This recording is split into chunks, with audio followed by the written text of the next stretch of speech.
Hi, I'm Melissa Oliver-Jolly, the Membership and Account Manager at Amber and BGA. I'm very excited to welcome our guest for today's session, Dr. Lynda Folan. Lynda is a workplace psychologist and managing director at Inspire Development. She has over 35 years of experience working with businesses, coupled with a strong academic background in the psychology of organisations. In this session, we will be discussing how to flourish in a volatile and uncertain world. We will be exploring a contemporary research-based model of resilience, along with practical strategies that enable individuals to flourish. So thank you so much for joining us, Lynda. It's a pleasure. So to kick off, perhaps you could provide some insight into your career path and kind of how you got to where you are today. Sure. I guess I kicked off my career in organisations, large organisations, in a human resources role.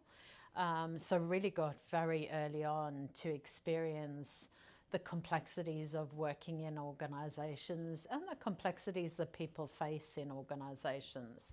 I did obviously some background study right through my career, my early part of my career.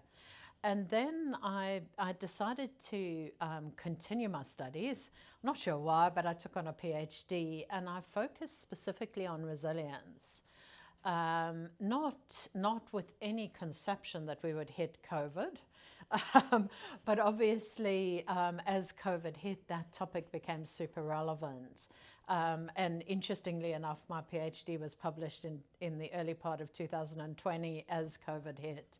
So it's become a very big topic, and I converted my thesis into a book, which is now being used globally for leaders particularly, but really has a huge implication for all of us in terms of our ability to thrive in the present world. So that's really how my thesis directed me into this area of particularly well-being in the workplace. I do have a huge passion for helping leaders particularly who face huge challenges in today's world. So that's really the background of it and how I got to here. Sure, thank you.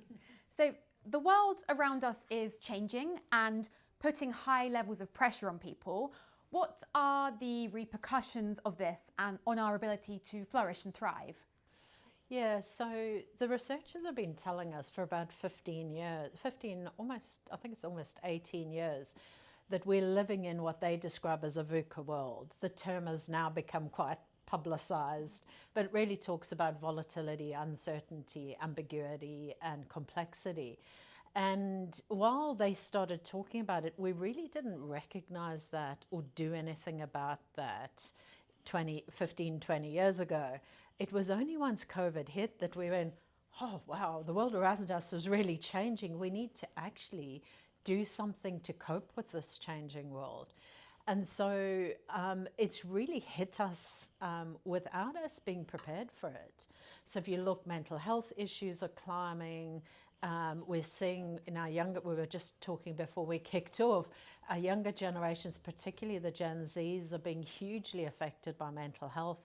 They're coming into the workplace with higher levels of diagnosed mental health, neurodivergence, and so we've got way more challenges around how we support people in the workplace. If you look at the other end of the generations, the baby boomers and the Gen Xers are really starting to hit roadblocks for themselves, and we're seeing a lot of older people falling over because they're not coping. So I don't think it matters which end of the generations you sit. We're dealing with more mental health. The pressure of the world around us is pushing us over the edge. If you look at people's mental health, physical health, we've got a lot more challenges, and the workplace is being called to respond to that. So workplaces that are not responding are finding it really difficult and really challenging, because that impacts your engagement levels. If people aren't supported in the workplace, they're not going to be engaged with you. So we've got a whole lot of things churning in the background. But also life satisfaction rates have gone down. So if you look at life satisfaction post-COVID has actually dropped. And, you know, if you look at the biggest piece of research globally ever to hit in terms of life satisfaction, the single most important thing is connection. Are we connected enough? If you think about COVID, where we were all shoved at home, how did people connect? Well, they didn't. You know, social isolation became an issue. It's still a problem for a lot of people who are working from home, doing hybrid working, students as well. A lot of students are studying at home. I have a 19-year-old. He would prefer to watch his lectures at home because he doesn't have to sit still in a lecture theatre. So, you know, there's a whole lot of stuff bubbling around why people's satisfaction levels are going down and why mental health is becoming more of a challenge. And really, you know, if you want to thrive in this world, you've got to do something different. That's the simple message. Absolutely. And I guess that leads on to the subject of resilience, which is something you speak about in your book quite a lot. So why have resilience and well-being become such important topics in the last few years? I guess COVID is quite a big part of that, but I suppose even before COVID, we were starting to see this decline in mental health. Yeah. If you take that, you know, here in the UK, you're predicting an increase of 40% in people seeking mental health support. So you've got a massive climbing rate of level of people seeking help, which in some ways is good because I think we've got a lot of underdiagnosis in the past. So people being prepared to seek help is good. But actually, we need to take responsibility for our own resilience. Even if you've got a mental health issue, if you're not looking after your resilience, you're really not looking after your capacity to cope. So resilience has become super topical because it is the strategy that can allow you to cope and thrive even if you're under pressure. So we can see that as your resilience climbs, your ability to deal with challenges and adversity goes up. So why not? You know, we have a whole culture around keeping fit, physically fit, but that's not enough to thrive. Physical fitness is one aspect and super important for your health and well-being, but it's not the only aspect. If we're not looking after ourselves holistically, and that's where resilience plays in, if we're not looking after ourselves holistically, we're actually not going to do a good job. So it's really important that we actually learn how to thrive, and resilience strategies are the key. If you look at Dr. Martin Seligman, who's one of the experts in this area, he writes around optimism and flourishing. And a lot of his research shows that even with long-term diagnosed mental health issues, you can actually get better and help your mental health by resilience strategies. So, you know, it doesn't matter whether you've got mental health or whether you're at risk of it. We actually want to thrive no matter what. So, absolutely. Yeah. I think it's really important to define what resilience means. And I had this conversation with my colleagues earlier, and we actually all had quite a different definition. My colleagues, and I would say my male colleagues, thought it was more about sort of your strengths and the very British stiff upper lip, which I don't think it necessarily is, because I think you should be, you know, allowed very much to show your emotions and say when you're struggling. But it will be good to hear from you what your definition of resilience is. Yeah, so it took a lot of time because the research spans a whole different range of areas of psychology. So part of my PhD was to look at what is resilience and what do we mean by resilience, because often the terminology, as you say, it's that big tough. That's actually not resilience. Being tough actually can make you fall over quicker. So that stiff upper lip isn't super helpful in a resilience setting. I'm not saying that sometimes you don't have to toughen it out and go, well, I've just got to push through. But the reality is that resilience, when we talk about resilience, and I'm really clear in defining resilience, is that it is the ability to bounce back from adversity and challenge, but it also requires that you look after yourself and look after your well-being on all levels. So your emotional, your mental, your psychological, and your physical. So all aspects of well-being you are looking after. It's no good just looking after one aspect, which has often been the case. You know, if I go out and have a run every day, I'm going to be fine. No, you're not. If I meditate every day, I'm going to be fine. No, you're not. Yeah. It's a balance of all of those aspects. And we need to be rounded in how we think about resilience. So we've defined it very clearly as the ability to bounce back, but also maintain well-being. Yeah. And how do we go about adjusting our levels of resilience? Kind of what are some examples of that? Yeah. So part of what I did was define a model of resilience, which allows us to go, well, how do we build this?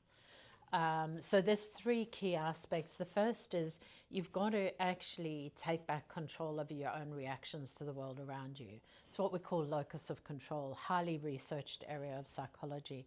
And some of the strategies there are around actually stopping and thinking about how you're reacting to things and not overreacting to things. Because a lot of the time we react to things. My favourite line at home is, that's a first world issue. We overreact to silly stuff and get ourselves stressed out and distressed over stuff that really doesn't matter. So that's the first aspect. And there's some really clear strategies in my book around how to manage that, how to reframe your thinking, how to readjust your mindset around that. The second aspect is what we've described as self-concept well-being, which is really, in essence, two parts. It's first knowing yourself, knowing what makes you tick. And the second aspect is emotional intelligence, building your capacity to manage your emotions. And that requires a lot of work. We know that emotional intelligence rates are dropping, unfortunately. And our younger people, because of the way they've been brought up, the impact of social media, actually their emotional intelligence is not where we'd like it to be. So it takes a lot of work and effort to build your emotional intelligence, your self-awareness, and build your capacity to understand what triggers you, what causes you to be positive or negative, and then do something about it, which is the self-management. So that's the second aspect. And the third aspect is managing your mind. Mm-hmm. Yeah. And all three of those, there's really practical strategies that we can use to build all three of those. The emotional intelligence, that's really interesting what you've just said, because I think I was wrongly under the impression that emotional intelligence, you kind of either have it or you don't. But I guess from what you're saying is it is something that you can work on, or it can be taught and it can be improved, right? Which is really interesting.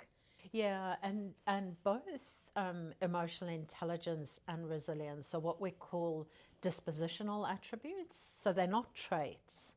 So if you think about a trait as your personality, you've got it, it doesn't change for life, mm-hmm. Yeah? A dispositional attribute, you can shift and change. So you can choose to build it or choose not to. So both emotional intelligence and resilience can be built. And that's why I say we've got to stop abdicating responsibility for our own work. Mm-hmm. We need to do the work. Mm-hmm. We need to build our emotional intelligence. We need to learn how to manage. This piece of equipment is amazing, but if you don't manage your mind and it's managing you, it's going to reduce your resilience levels dramatically. Mm-hmm. So if you're sitting thinking negative, destructive thoughts all the time, which is what we talk about as the last aspect of resilience, if you're doing that, you're reducing your resilience. Yeah. Yeah. And most people's minds are running all the time uncontrolled. Yeah, absolutely. So they're destroying their resilience, and unless they learn how to manage it, it's getting in the way. Mm-hmm. Yeah, absolutely. That actually leads on quite nicely to one of the questions that was asked by one of our Amber and BGA members. And they've asked how business schools can sort of support that. and what their responsibility is in that, because I do completely understand and agree with that it is partly your own responsibility, absolutely, but also business schools are sort of shaping these future leaders. So how can they support with that? Yeah, I mean, one of the things I'm trying to get our universities to look at is, can we build absolutely prerequisite subjects around emotional intelligence and resilience? Because why would we not? Because if that's going to help our young people coming out and our older generation, doesn't matter which, if it's going to help our students to be better once they get out. I'm particularly trying to get the engineering school in Australia to teach our engineers, because they come out with great technical skills but no ability to actually manage their own reactions or deal with other people's reactions. So if we can build those as core skills, a lot of universities are doing it now. So emotional intelligence is a fairly normal thing to be teaching. Our schools are starting to get into it, but again, depends on the schools. We should be teaching it early. You know, Daniel Goleman talks a lot about the importance of emotional intelligence right young ages. So yeah, we should do more of it. I know, you know, my son who's now 19, through his whole school career, he had 1 week of resilience training. Right, yeah. How's that going to help him? Yeah. And yet we're teaching spelling lessons where we've got technology that corrects all our spelling, but we're not teaching the core skills of life. Yeah. I think the earlier we can teach these things, the better. Absolutely. And we have very similar feedback kind of from employers and even the students and graduates themselves, and where they say they've got, as you say, they've got the technical skills, they're highly intelligent, but we don't want to employ them because they don't have the emotional intelligence, they don't have the resilience, they can't really express themselves, they won't be maybe that good with speaking to people. So as you say, definitely the responsibility of that individual themselves, but also schools much earlier than I guess the business school stage, at a much younger age, I suppose. Yeah, the earlier we can teach it, the more we're building. You know, if you think about your brain in particular, the constructive thinking aspect of resilience, which is the third aspect that we talk about, it's a totally new area of research. Seymour Epstein, who's one of the major researchers here, his book was published, I think, 2014. So it's really new research. But what we're seeing is that if you can shift this, then you shift your emotions, then you shift your actions. So if we can help to teach people how to shift their thinking up front, then suddenly they're going to have much more success. They're going to have much more ability to cope with this world around us that is really quite challenging for our young people in particular. You know, it's quite confusing, and really there's so much more diversity in the workplace. There's so much more complexity. And yes, if we can help people earlier, the better. Yeah, absolutely. I've been teaching my son since he was about, yeah. But only because, you know, we have really great discussions around it. And, you know, there's some great stuff online as well. People like David Goggins, who's hitting a lot of young people with his work. While it's not research-based, it's actually hitting the mark with younger people. So there is a lot of resource out there online for our younger people to access. A lot of us are putting out podcasts, so there's a super amount of resource out there. But unfortunately, people are not actually going, what am I going to do about it? Because you've got to take action. Absolutely. I always say to people, don't expect to get fit if you only go to the gym once. And a lot of the time people, you know, look at resilience and go, oh, I'll do something today, and then do nothing else. Yeah, it's a constant, of course. Yeah. I have daily strategies around managing my energy and my resilience. Could you share maybe a couple of those strategies? Yeah, so because I work with people a lot, I have to clean up my emotional energy. So I do a lot of journaling.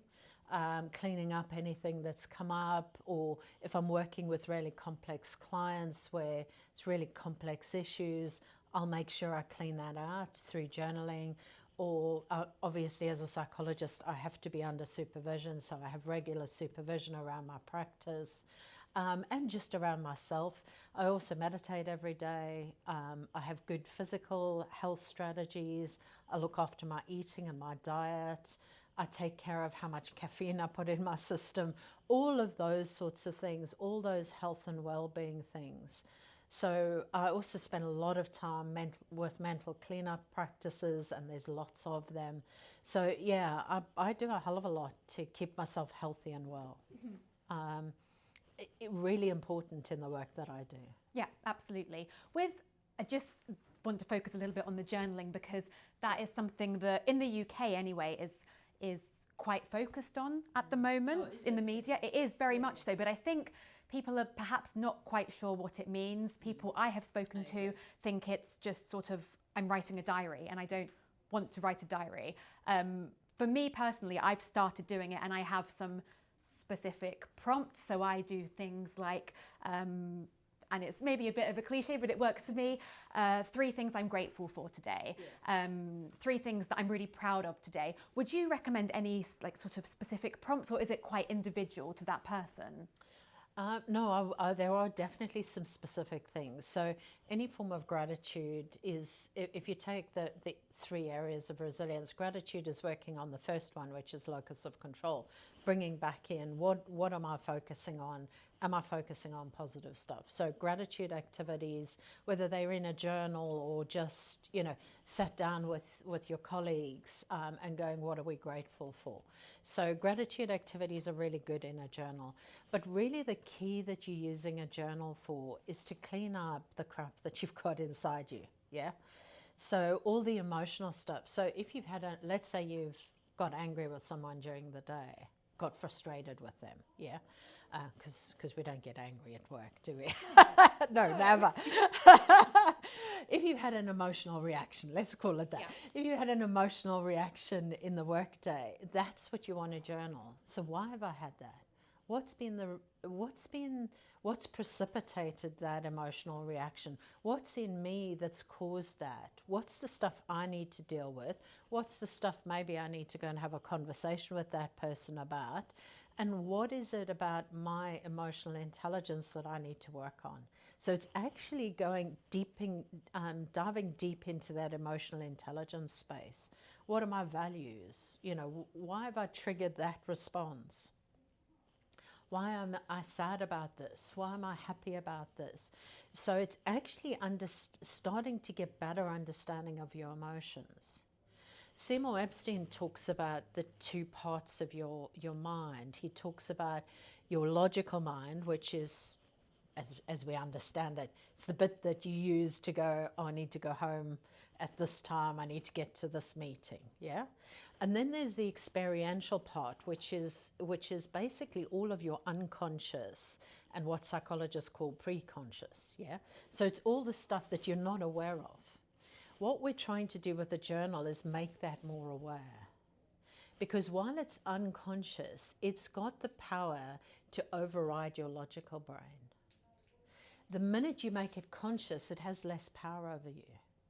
So allowing it to sit in your unconscious and not be aware of it is actually dysfunctional. Because then you're reacting to something that you have no control over.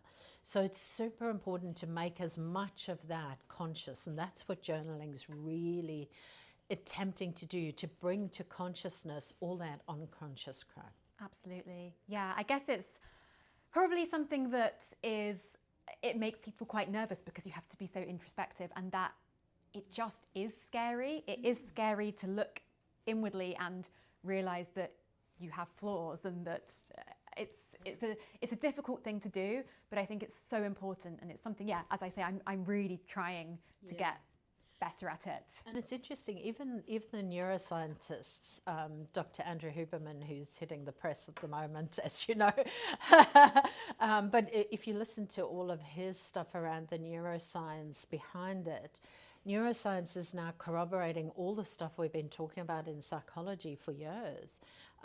They have found that journaling has a really powerful effect on your neurochemical balance.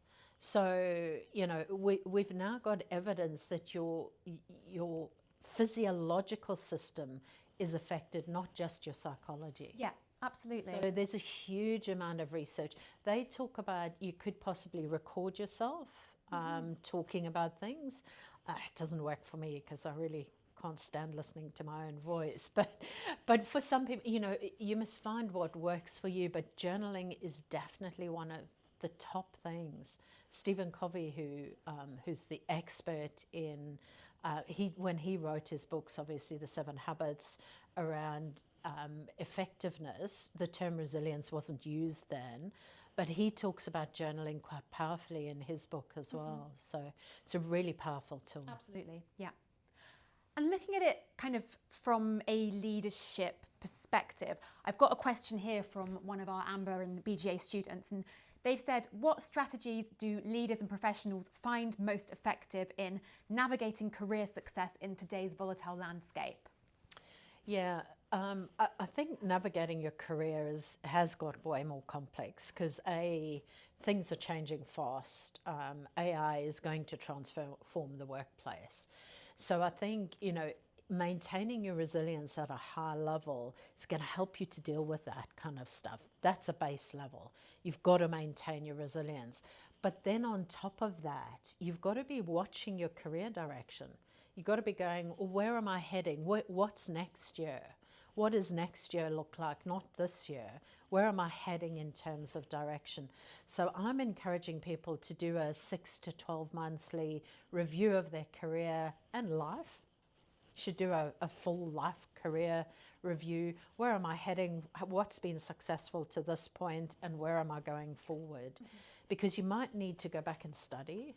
You might need to go back and re-educate yourself in an area of AI. Or you might need to actually realign your capability totally. You know, we're going to have some industries that are going to go out of business. That's a reality. So you need to be you need to be that one step ahead. I don't think you can anymore just oops along with your career. I don't think you have been able to before, but I think it's even more so now. You need to be looking out ahead 2 to 5 years. What's my career trajectory? Am I ready for the next step? Do I need to go and study some more? Do I need to actually develop my emotional intelligence, for example? Whatever it is, leaders particularly, because your jobs are changing so much, it's so important to be staying ahead. If you look at the Center for Creative Leadership, they measure competencies, leadership competencies. 20 years ago, we used to look for leaders who were technically competent. Now we look for leaders who are self-sufficient, who are self-aware. They were able to respond to the world around them. They've got resilience. They're adaptable. So even the competencies of leadership have shifted dramatically. And so leaders need to be looking at that and going, am I building those competencies adequately? The days of studying a degree and then you're a leader, gone. Yeah, absolutely. And we see it so often as well now with extremely successful CEOs and COOs. Often they are successful in an industry they know very little about, or an industry that they have perhaps not worked for previously, but they have these skills that you talk about, the emotional intelligence and the resilience and the people skills and all of those things, which currently are potentially more important than the technical ability if you're in a leadership position like that. Yeah, I mean, if again, looking at Daniel Goleman's research, really powerful evidence in his research that actually the most important, if you take IQ versus EQ, once you're in a leadership job, EQ has way bigger sway in your success. You can be as smart as all hell, but it's not going to help you in building relationships with people. So again, if you go back to the basics of resilience, if you're building your EQ on a regular basis, you're growing that. And I don't think you ever finish that. I think it's constantly Absolutely. evolving. I learned a lot about EQ during my son's teenage years. I bet. Because, you know, we're learning in lots of different guises. So it's really important that leaders keep themselves up to date, keep learning. And sometimes it is an intellectual pursuit. You know, maybe they've got to get a greater qualification. I mean, I went back at quite late in life, shall we say, to do a PhD, not because I needed to, but because I could see that, you know, things were changing around me, and maybe that was going to be a need at a later stage in life. And certainly it's paid dividends as I look at my career now. So, you know, you've got to constantly be looking ahead. Yeah. And looking at transformational leadership, so I've got a couple of questions around that, but I think firstly what a few people have asked is actually what does that mean? Yeah. So there's a lot of description around transformational leadership in my book, but really there are 4 key aspects to transformational leadership. And I'm not going to get into the techie names, I'll just describe what they are. So the first one is you've got to be an inspirational leader. Yeah, you've got to inspire people. You've got to demonstrate passion for whatever you do. You don't have to be an extrovert to do that. So be careful. I think we correlate inspiration with extroversion, and that's not true. But you do need to inspire people. You need to give people a belief in something that's bigger than what they're doing at the moment. So inspiration is key. The second one is you need to actually connect directly with people on a one-on-one basis. So it's no good just, you know, blandly going, oh, you're just a number in my team. You've got to connect. So, you know, you've got to actually look after the individual. And that correlates with the stuff we're talking about in terms of well-being. The third one is that you've got to actually grow the capability of your people around you. You've got to invest in them, grow their capacity, build their capability. And the fourth one is you've got to actually be super influential. So you've got to be able to influence, you know, your stakeholders, the people in your organization, the people outside of your organization, and be able to leverage that influence for success. So those are the 4 key aspects of Bass's original research. And really, that's what we measured resilience against. So if you haven't got resilience, you can't do any of those 4 things. Yeah, absolutely. Basically. Yeah. The basis of my research, in simple terms, is without resilience, you're not going to be able to do that. Probably our most asked question, which is around this topic, is can you provide an example or a couple of examples of a successful transformational leader? Ooh. I've certainly worked with a lot of incredibly transformational leaders in organizations that I've worked in across the globe. And one comes to mind at the moment is a leader who took on an organization that was really, really in a bad state. It was in a real mess.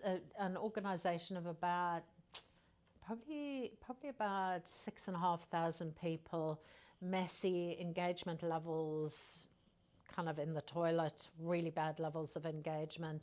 And his focus was really on rebuilding the culture. So he kicked off with a culture survey to understand what the organization was dealing with. He then targeted strategies across a 3-year period, and his engagement levels in the organization went from about 35 right up to 87 in a space of 3 years. But that was a huge investment on his part through him and his executive team. So he built an executive team around him that really, really stood out. I also, have worked with some incredibly good transformational female leaders. One female leader comes to mind, smaller organization, also the CEO of the organization. Really in a challenging marketplace. They were in a super challenging marketplace. The marketplace around them was changing. They were having to diversify quite quickly and so stay quite agile. But she took her whole team on the journey with her. And they came out of that. They've managed to to find new markets, develop new products, and actually be very successful in the external world. But the team are all on side with her. So she's taken everyone on that journey with her. Yeah. So, you know, we see some great leaders across the globe. And, you know, there are lots of them. Unfortunately, most of them don't publicize themselves hugely. The really transformational leaders often don't stand up and be, you know, and present themselves, because they do it quietly. They get on with it. That's interesting. So yeah, humility is one of the hallmarks of a good transformational leader. Interesting. So it's interesting. They often don't publicize themselves. But yeah, I've put out a couple of podcasts with some really great. I've particularly focused in the last while on female leaders, but we're about to do some podcasts with male leaders that have really led their organizations very successfully. I'll have to check this out. Yeah. Fantastic. Thank you so much, Lynda, for sharing your expertise. I'm sure our Amber and BGA members will enjoy this discussion as much as I did. If our Amber and BGA members would like to connect with you or learn more about you, where can they go? To my website, Inspired Development Solutions. Really easy to find me, or I'm on LinkedIn, Dr. Lynda Folan. Really easy to find me on LinkedIn, and we can put all the connections up online. But thank you for having me. It's been a delight to be here and to talk to you on this really super important topic of learning how to manage our resilience. Thank you so much, Lynda. Thank you.